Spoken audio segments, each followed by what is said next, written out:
Hola! We are doing the energy update for the month of March, and the theme is in bloom. A lot of you planted seeds about a year ago, maybe a little bit more than a year ago, but we'll kind of put it in the ballpark of a year ago. And you're starting to see the sprouts come out of the dirt now. So the seeds were planted, but things are starting to bloom. And it feels like there was a lot of discouragement or feeling disheartened because things felt slow. Things weren't happening. You were wondering if those seeds that you had planted would ever come into bloom, let alone be harvested. So the sprouts are here. You're seeing things coming to bloom. And at the same time, for the month of March, there is a slowness to it. So if you are doing projects, it's almost being very, very meticulous with what you're doing. So being meticulous and mindful of what you're doing. Don't sign off on contracts right away. Don't jump into things right away without reading the fine print. That's kind of what it's feeling like.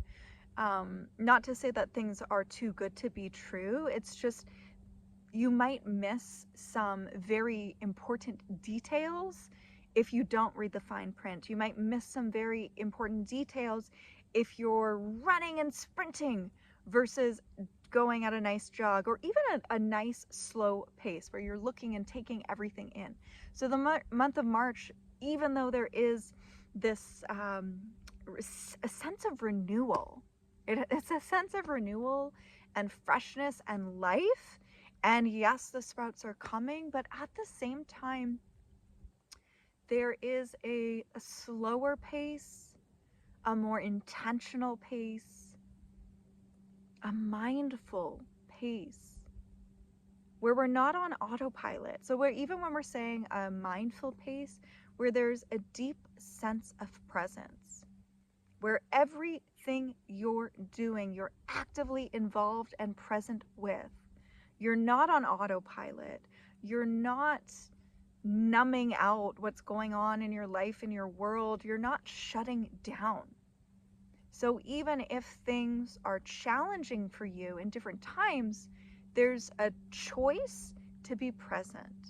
Because that's what we were saying. It's like you might miss things. You might miss the fine print. You might miss some very important details if you're just trying to get something done.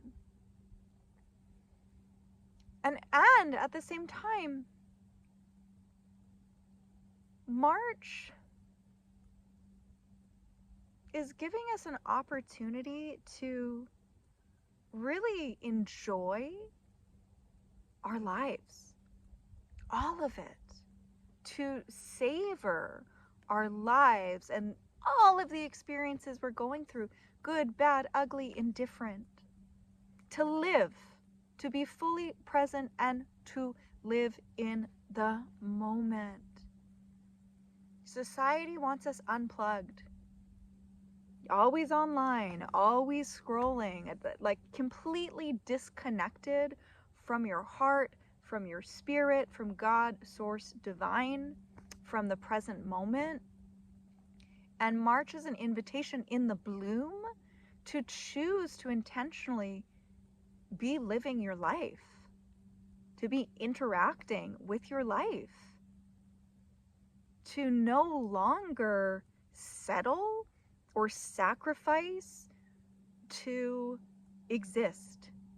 That's even what it feels like. No more settling or sacrificing to exist.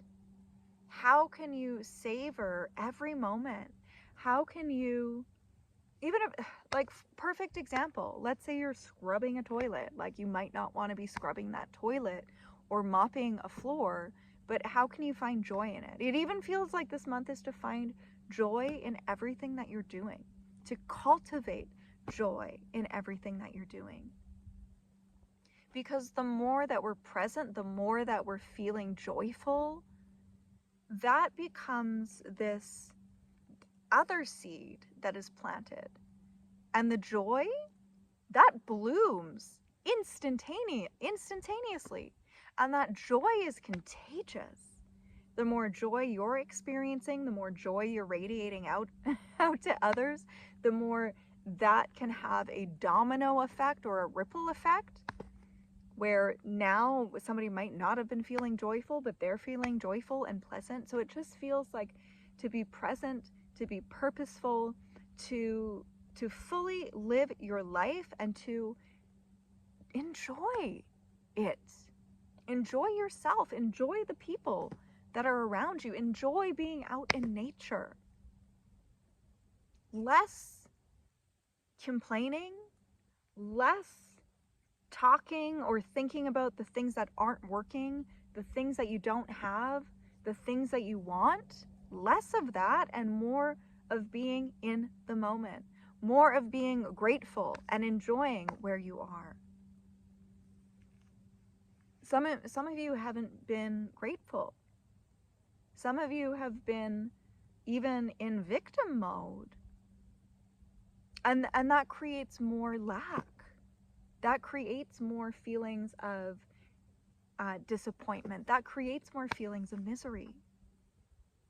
So even though some of you might be feeling down and out right now, could you take a moment to go into your heart, even put your hands on your chest and your heart, and breathe and bring forward anything you're grateful for? Anything. It might not even be anything in this now moment.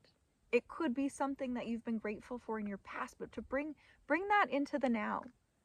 So even now, to build upon the in bloom, it's how can you cultivate more gratitude? How can you cultivate more joy and presence? And those sprouts that are coming, where you'd be like, when are they coming? They're here. They're here. So we're not trying to force them or rush them to grow. But the more that you're being present and enjoying your life, and the more that you're grateful, that focus and pressure for the sprouts that are coming and that are here to bloom is going to fade away. And then you're going to realize, oh my gosh, the harvest is here. Okay, so more presence, more intentionality, more gratitude and joy. Finding moments of joy in the little things, finding moments of gratitude for where you are now, what you have now, versus what's not working or what you don't have or what you want. We're in the now. We're in the now. Lots of love.